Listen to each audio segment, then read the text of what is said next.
There is a moment, just before a meal reaches your hands, that almost no one ever sees. A moment that happens inside a building with no windows, under cold fluorescent light, where the air hums at a frequency you can feel in your chest, but not quite hear. Where hands never touch what you are about to eat. Where decisions are made in milliseconds by systems that do not sleep, do not tire, and do not wonder whether they are doing the right thing. Most people assume their food is made by people. It used to be. But sometime in the last decade, quietly, without announcement, without ceremony, the machines took over. And the remarkable thing is, almost no one noticed. Walk with us now, past the loading dock, past the security checkpoint, past the glass partition where a single engineer sits watching data scroll across 6 monitors. The first thing you notice is the sound. Not the clatter of a kitchen, not the voices of 100 workers, not the scrape of metal tools and the hiss of steam from something boiling. The sound here is different. It is a deep, continuous mechanical breath, the kind of sound that reminds you how large a building needs to be to hold this much precision.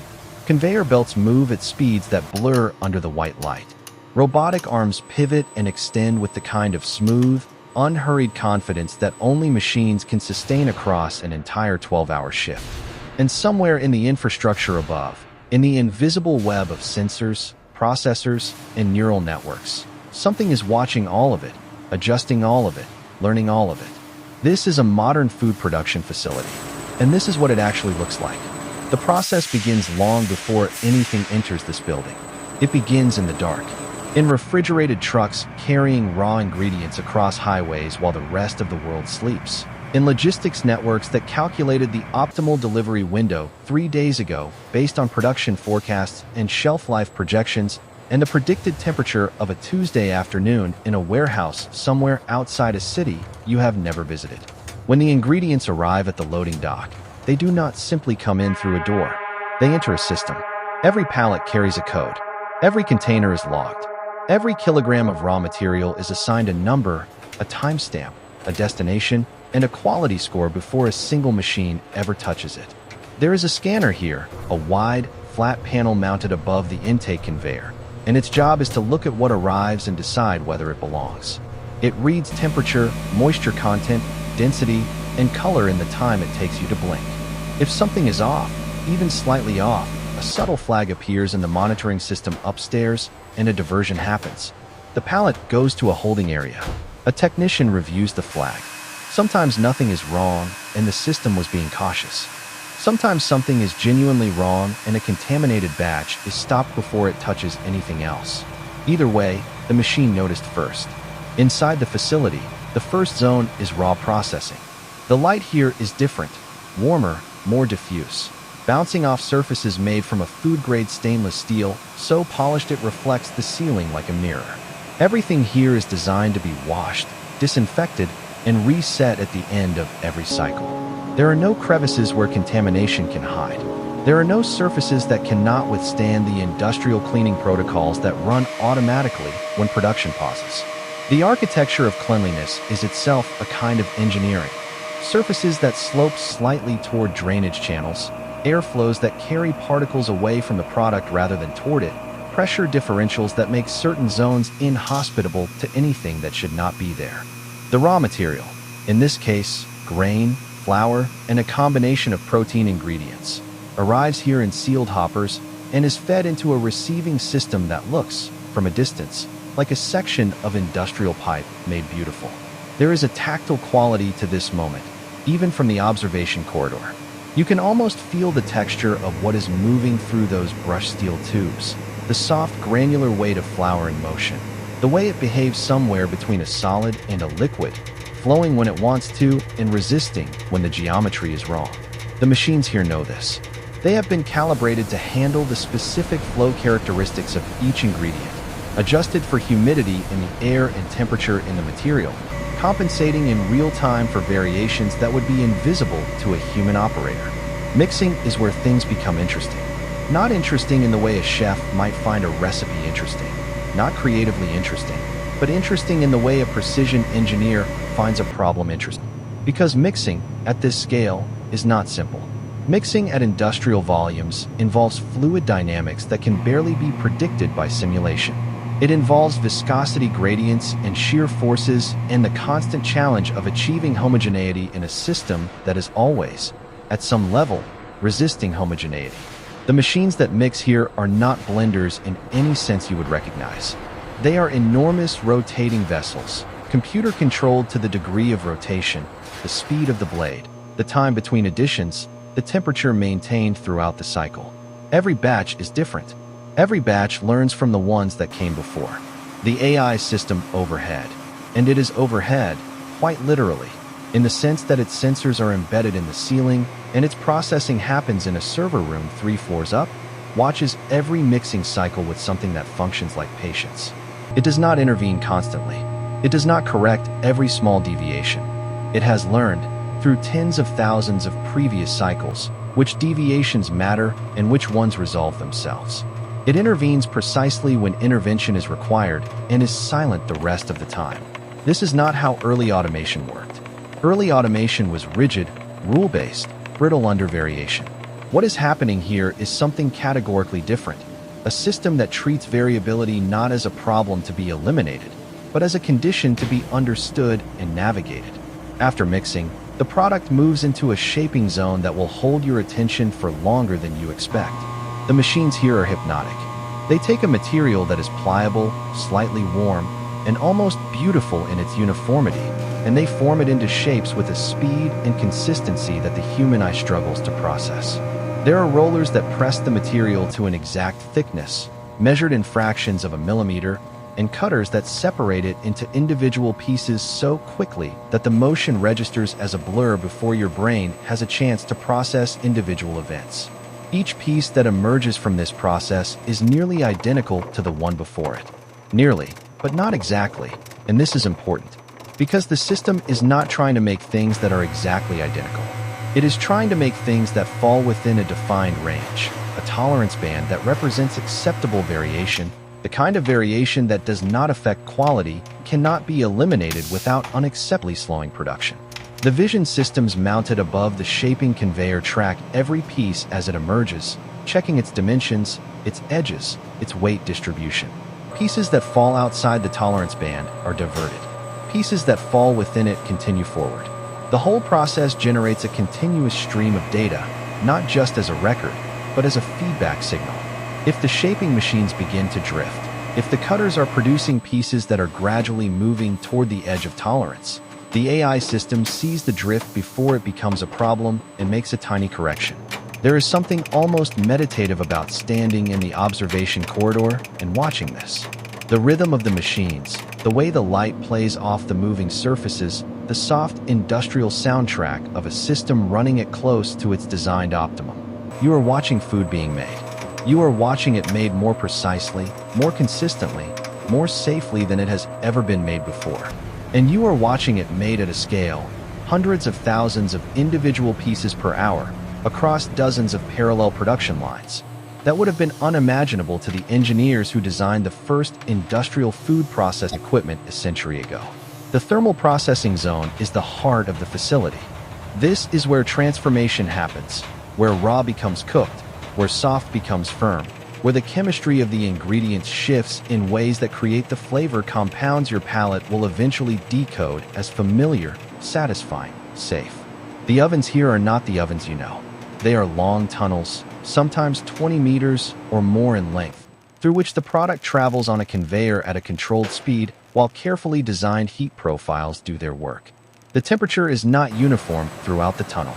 It rises in stages, peaks, and then descends in a profile that has been refined over years of production and testing, a profile optimized for the specific dimensions and composition of this specific product.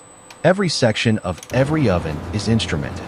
Thermocouples, infrared sensors, humidity sensors, airflow meters. The data feeds into the control system continuously. If the temperature in section 4 drops by 2 degrees, because a door was opened, because the ambient temperature in the building shifted, because a sensor is drifting and needs replacement, the system sees it, compensates, and flags the sensor for inspection at the next maintenance window. The product coming out of that tunnel has been through an environment that was monitored more closely and more continuously than any kitchen process in human history. It is cooked to a tolerance that no human could maintain by feel alone. After the ovens, there is a cooling section that has its own particular beauty. The product, now hot and fragrant. And there is a fragrance here. Even in a facility this large, something warm and slightly sweet that drifts through the air and reminds you, for a moment, that you are dealing with food and not with machine parts. Moves on to a series of elevated conveyor loops that carry it through a controlled airflow designed to bring its temperature down to a specific target range before the next processing step.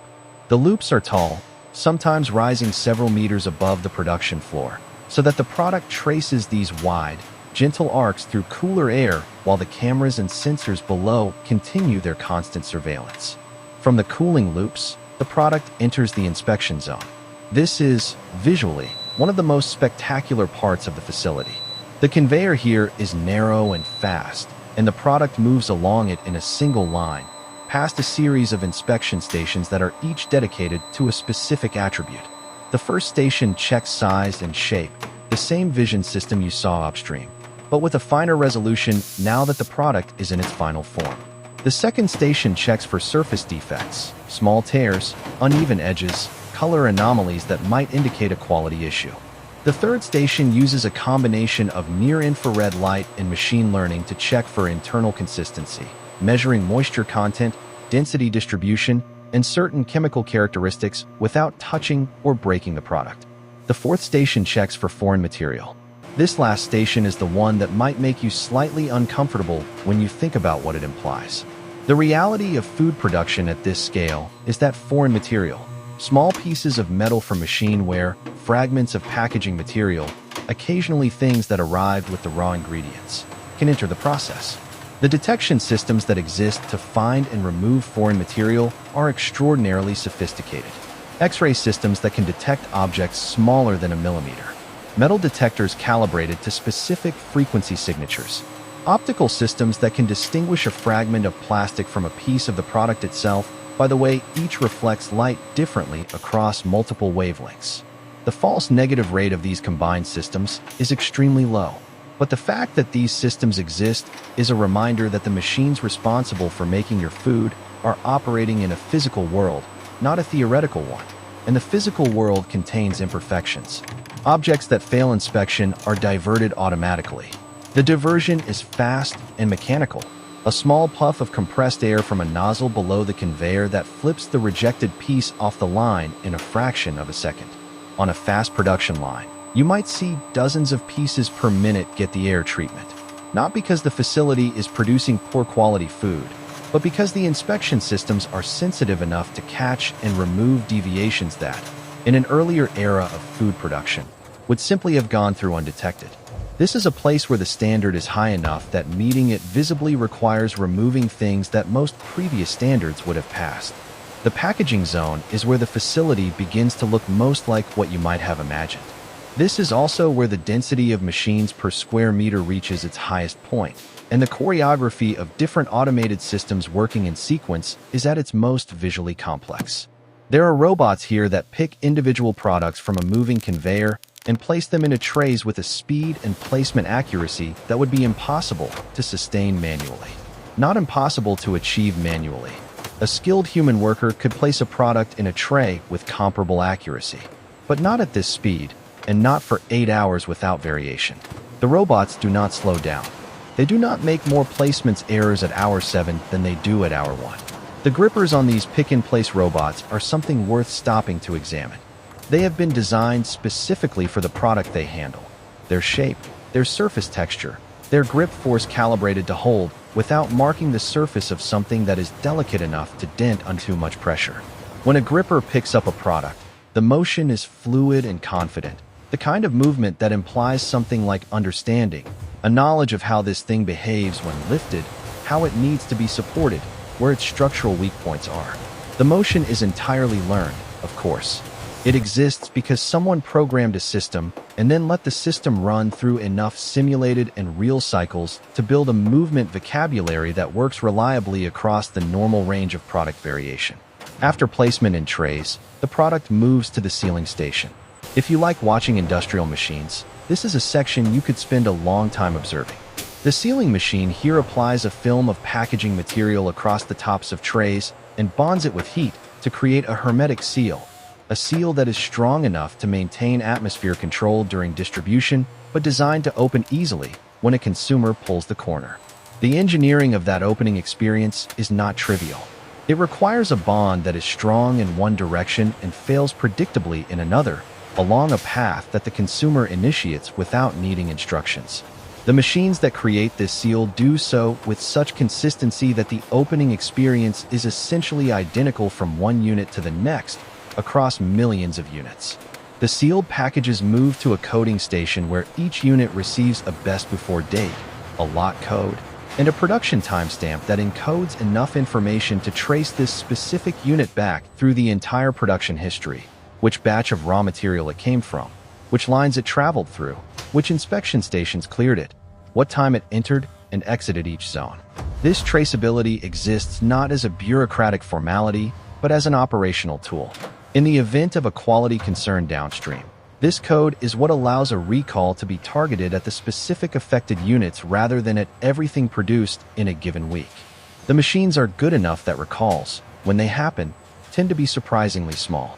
From coding, the packages enter a secondary inspection, a final pass through a vision system that confirms the seal integrity, the code legibility, and the overall condition of the finished package before it leaves the production area. This is the last time the product will be looked at by this level of attention. After this point, it joins the flow of commerce, palletized, wrapped, labeled, loaded, and carried out into a supply chain that will eventually deposit it within reach of a person who is thinking about dinner and not about any of this. The cold room beyond the production floor is its own world. It is kept at a temperature just above freezing, and when you step into it from the production floor, even through glass, even in imagination, you feel the shift. The air here is dense and still in a way that warmer air never quite is. The pallets are stacked high on automated racking systems, arranged by a warehouse management AI that knows the precise location of every pallet, its contents, its arrival time, and its scheduled outbound window. The retrieval robots that move through these racks, low, fast machines that slide beneath pallets and carry them to dispatch areas, navigate by a combination of fixed floor markers and real-time position sensing. They do not need to slow down for uncertainty. They know exactly where they are. There are no humans in this cold room during normal operation. The robots work in the dark, in the cold, without the comfort measures that make a working environment acceptable to a biological body. The building does not heat this space for people because there are no people to heat it for. The savings in energy are considerable. The savings in time are even more considerable. A system that does not need light or warmth or rest can operate at full utilization continuously, and the throughput of this cold room reflects that. Let us step back for a moment from the specifics and consider the scale of what this represents. The facility we have been walking through produces food for hundreds of thousands of people every day. Every single product that leaves this building is the output of a process that was monitored at hundreds of measurement points, filtered through multiple inspection systems, and optimized in real time by algorithms that process more data per minute than a human supervisor could review in a week. The people in this facility, and there are people in the maintenance teams and the quality departments and the control rooms, are not making the food. They are maintaining the systems that make the food. Their expertise is not in the sensory craft of cooking, but in the engineering and data science and operational management that keeps a system this complex running reliably. This is the part that most people feel ambivalently about when they first truly understand it. There is something that instinctively resists, in the human imagination, the idea that the food we eat is produced by machines that do not taste it, smell it, or care about it in any experiential sense. We associate food with care, with the intention of a person who chose an ingredient, applied judgment, and produced something meant to nourish another person. The industrial reality has never been exactly like that, not since the early 20th century when mechanization first began to enter the food supply chain. But the distance between the romantic ideal and the industrial reality has never been quite as visible as it is now, when the machines doing the producing are capable enough that their work is genuinely superior to human work on every quantifiable dimension. And the dimensions are worth enumerating: consistency, A machine does not have a bad day. It does not make slightly different products depending on how well it slept or whether the shift supervisor is in a good mood. Hygiene. A machine does not carry the microbiological load that a human body carries. It does not sneeze or touch its face or handle a personal device during a production shift. Speed. The production throughput of this facility per shift exceeds what a workforce 10 times larger could achieve manually. Traceability.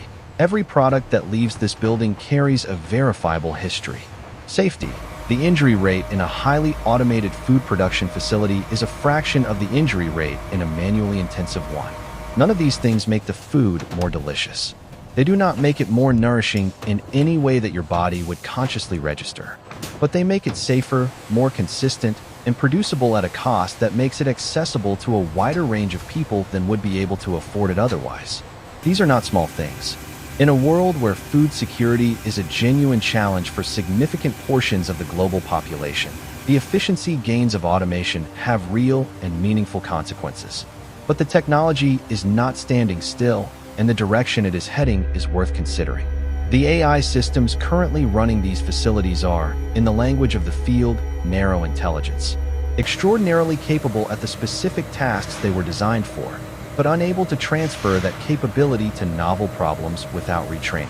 The system that optimizes the mixing cycle cannot diagnose a mechanical failure. The system that detects foreign material cannot redesign the inspection protocol when a new product type requires different criteria. Human judgment is still required at every boundary between these specialized systems. The next generation of automation, and some facilities are already beginning to deploy early versions of it, will operate differently. Instead of collections of narrow systems coordinated by human oversight, the facility will be managed by a general control layer that understands the facility as a whole, reasons about the relationships between its parts, and makes decisions across boundaries that currently require human involvement. This layer will not be conscious. It will not care about the food, but it will be able to identify, for example, that a subtle drift in the mixing cycle is connected to a slight increase in rejects at the downstream inspection station, and it will be able to trace that connection, formulate a hypothesis, test it, and implement a correction, all without waiting for a human engineer to notice the relationship in the data. In the most advanced facilities currently operating, most of them in Japan, Germany, and certain regions of the United States, there are production lines that run for entire shifts with no human present on the floor. The control room shows the data. The systems respond to it. If something breaks, a maintenance alert goes out and a human technician arrives with the tools and knowledge to fix the specific identified failure, completes the repair, and leaves again. The rest of the time, the floor belongs to the machines. There is a particular quality to the light in an automated production facility at night, when the building is running at full capacity, but the human population of the floor is zero. The overhead lights are dimmed to the level needed by the cameras, which do not require the full spectrum illumination that human eyes do. The result is an environment that is lit differently than a human-occupied space would be. Cooler in some sections, with a slight blue cast from the sensor illumination, shadows where there would not be shadows if people were present, a stillness in the air that comes from the absence of movement by biological bodies. The machines move, of course. They move constantly. But their motion has a quality that is fundamentally unlike human motion, purposeful and precise and completely without the micro-adjustments and secondary movements that characterize how a body navigates space. To stand in the observation corridor of a facility like this at 2 in the morning, with the production line running at full throughput and not a single person on the floor below, is to experience something that does not fit neatly into any category you have been given for thinking about where your food comes from. It is not sinister. It is not exactly reassuring. It is something else, something closer to awe, in the old sense of the word, the sense that combines wonder and disorientation and a slight suspension of whatever assumptions you were carrying about what the world is like. What you are looking at is the present, not the future. This is not a vision of what might happen. This is what is happening now, in facilities on multiple continents, producing food for populations in the hundreds of millions. The transition from human-intensive to machine-intensive food production has been underway for decades and is not a controversial development within the industry. It is simply the direction the technology and the economics have been pointing, and the industry has followed. The controversy, if there is one, exists outside the facilities, among people who are only now beginning to understand how completely the transition has occurred. There is one more zone to visit before we leave. Down a corridor from the main production floor, past the quality laboratory where finished products are sampled and tested and compared against reference standards, there is a room that most visitors never see. It is small, quieter than anywhere else in the building, with a single workstation and a large monitor showing a dashboard of the entire facility. Not the engineering data that the control room displays, but something more interpretive. A view of the facility designed to communicate its overall state to someone who needs to understand it in 15 seconds, not 15 minutes. The person who sits at this workstation during each shift is not a machine operator. They are not responding to inputs from a control panel. They are doing something more like reading, scanning the summary of everything that has happened and is happening, looking for the kinds of patterns that require human judgment to interpret correctly. Not every anomaly in the data represents a problem. Not every variance from the expected baseline is worth investigating. The AI systems that run the facility are very good at the quantitative dimensions of this interpretation. They are less reliable when the interpretation requires context that is not encoded in the training data, when something new is happening, when the relevant prior experience is not in the system's history. The person at this workstation is there for those moments. They are there for the edge cases and the surprises and the decisions that fall outside the scope of any system currently running. They represent not the past of food production, when humans did everything, but a particular kind of present, a moment when the machines are doing almost everything, but human judgment still occupies a specific, important role. Whether that role will persist into the future, whether the next generation of systems will be capable enough to absorb even these edge cases, is a question the industry is actively exploring and not yet agreed on. For now, the machines make your food. They have been making it for longer than most people realize, and they are making more of it, in more categories, with greater autonomy than at any previous point in history. They are making it in the dark, in the cold, in the silence of a floor with no people present, under the observation of systems that never rest and never stop processing the data of what is happening. The food that comes out of this process is safer and more consistent than what came before. It is produced at a scale that the previous model could not have sustained, and it arrives in your hands without any visible sign of how it was made, without any indication that the hands that made it were not hands at all. The machines moved into the kitchen a long time ago. They just never bothered to tell anyone.